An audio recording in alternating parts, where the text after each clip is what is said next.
Good morning, everybody. আমাৰ যোৱা 2 তাৰিখৰ পৰা 8 তাৰিখলৈকে বন্যপ্ৰাণী সপ্তাহ ৱাইল্ড লাইফ উইক চলি আছে। আমাৰ বুঢ়াপাৰা ৰেঞ্জত আজি 4দিনীয়া যি ৱাইল্ড লাইফ উইক সেইটো আমি কৰিবলৈ গৈ আছোঁ।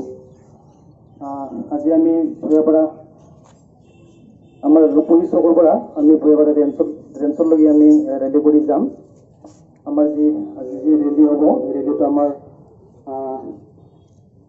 ডিৰেক্টৰ ছাৰ আজি ফ্লেগ অফ কৰি দিব। ইয়াৰ পিছত আমি সকলোৱে ৰেলী কৰি আমি ৰেঞ্জলৈকে যাম। প্ৰথমে মই ফ্লেগ অফ কৰাৰ আগে আগে ছাৰক চিনাকি দিবলৈ ওলাইছোঁ। আমাৰ মানস টাইগাৰ ৰিজাৰ্ভৰ সন্মানীয় ডিৰেক্টৰ ছাৰ, তেখেতক এখন আওনাইৰে সন্মান জনাবলৈ মই পেৰিছত অনুৰোধ জনাইছোঁ।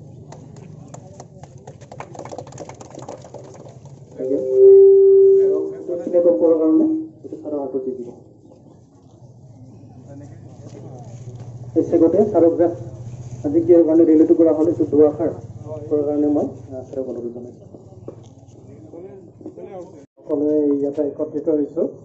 আজি বন্যপ্ৰাণী সপ্তাহ আপোনালোকে জানে, আজি ৬৬তম বন্যপ্ৰাণী সপ্তাহ আৰু আজি ৫ম দিন। আৰু অসমৰ হিচাপত আমি ৫ম দিন ধৰিছোঁ আৰু যদি ইণ্ডিয়ান ৱাইল্ড লাইফ উইক হিচাপত ধৰোঁ তেতিয়া আজি ৩য় দিন হ'ব আৰু ৪ৰ্থ দিন। আৰু এইটো আচলতে পিকনিক হক ডে বুলি এতিয়া বৰ্তমান মানে অভিহিত কৰিছে অসমত। এইবছৰ এইবাৰ কি কৰিছে, প্ৰতিটো দিনেই এটা এটা স্পেচিছৰ কাৰণে মানে স্পেচিফাই কৰিছে আৰু তাৰ কাৰণে আজি এইটো পিকনিক হক ডে বুলি কৈছে। গতিকে এইটো পিকনিক হক ডে হিচাপত আজি আমি ভূঞাপাৰাত কৰিব বিচাৰিছোঁ। আপোনালোকে নিশ্চয় জানে যে পিকনিক হক আমি কিছুদিন আগতে ইয়াতে ৰিলিজ কৰিছোঁ নামেৰিৰ পৰা আনি।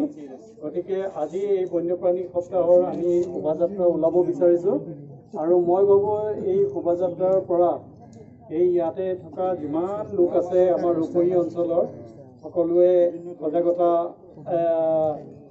সজাগ হ'ব বন্যপ্ৰাণী সম্পৰ্কে। আৰু আমি সকলোৱে মিলি আমাৰ মানাসত থকা যিবিলাক বন্যপ্ৰাণী আছে সেইখিনি ৰক্ষা কৰিব লাগিব। আৰু বিশেষকৈ আমি ইয়াতে থকা গড়খিনি, বাঘখিনি, তাৰপিছত আপোনাৰ পিগমি হওক, হিস্পি হেয়াৰ, যিখিনি জীৱ জন্তু এইখিনি পোৱা যায় আমি সকলোৱে মিলি ৰক্ষা কৰিব লাগিব। খালি ফৰেষ্ট ডিপাৰ্টমেণ্টৰ মানুহেই নোৱাৰে, EDC মানুহ, প্ৰশাসন। গতিকে প্ৰশাসনৰ পিনৰ পৰাও আহিছে, আপোনাৰ আমাৰ SDO চাহাব আহিছে, আপোনাৰ OC চাহাব আহিছে। গতিকে আমি সকলোৱে মিলি এই জীৱ জন্তুখিনি ৰক্ষা কৰিব লাগিব। জীৱ জন্তু বুলিয়ে নহয়, গছ গছনিখিনিও ৱাইল্ড লাইফৰ ভিতৰত আচলতে বহুতে ভাবে যে জীৱ জন্তুখিনিয়েই ইয়াৰ ভিতৰত পৰে বুলি, কিন্তু আচলতে গছ গছনি যিখিনি আছে সেইখিনিও আচলতে ৱাইল্ড লাইফৰ ভিতৰতে পৰে।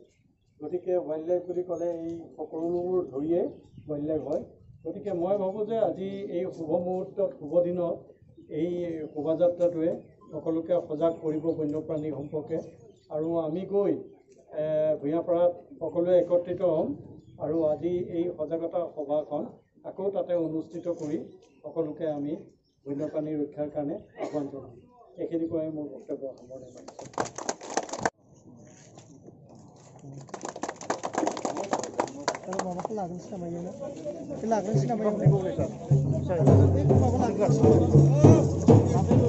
তাতে ল'লে ভাল হ'ব নেকি? তাতে ল'ব নহ'লে লাঞ্চিলি